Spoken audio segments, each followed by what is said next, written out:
Hello mga dol, for today's video mga dol, ani na po kita. May buntag sa tanan ng adlaw. Yan na po kata ng tunga-tunga sa kamaisan o kalasangan. Lasang na niya mga dol, ang palibot. Dahil yung kahoyan, kahoy sa buton dyan mga dol. Diya, lasang. Dili sa itong likod dahil, matik na. Nata harbison po. Kitna. Ay maka-harvest ani. Sa gamay na siya pero ay lautay. Umani mo kinabuhi dari mga dol. Diningan nga tanami para makuha ta almi. Importante diri sa bukid. Lautay. I mean tag mga tanong tag ulo ko matay wala man day financing di. Ginagmay lang, ako tayo puntaan. Basin tayo po.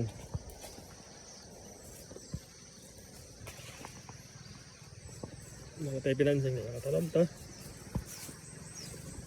Pero importante din sa importante namo din mo yun. Makalaw tayo mi. O makapangalagad din sa Ginoo.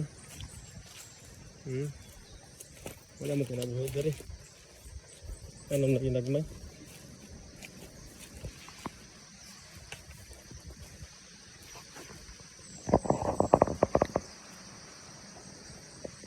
Mula akong area daw. Na ako'y tanong ba sa buti? Ganun.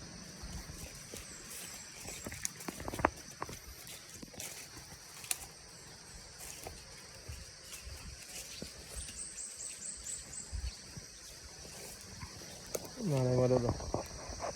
Udlot sa kamuti. Kana kamuti mga dolo? Wala nga, pangulod na nga kamuti. Pero, matik na kung wala tayo utan day. Wala tayo utan.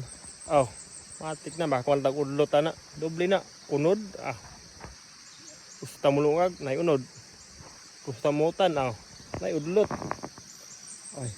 Hindi ato na problemahan mga dol ang unsay wala diya. Banday nga. Unsay danginan lanta.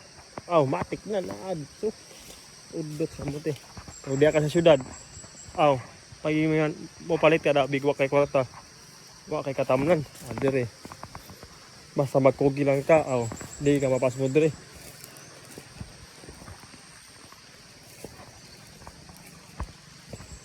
Napay patulaw.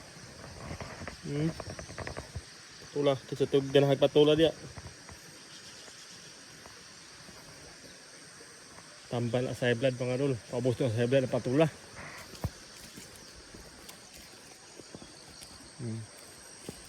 Ay, matanam na ako diya. Manitanam na ako mga dolo. Buding. Buding.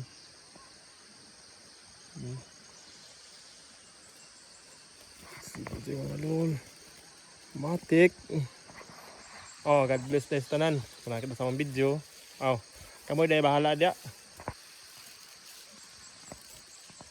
God bless.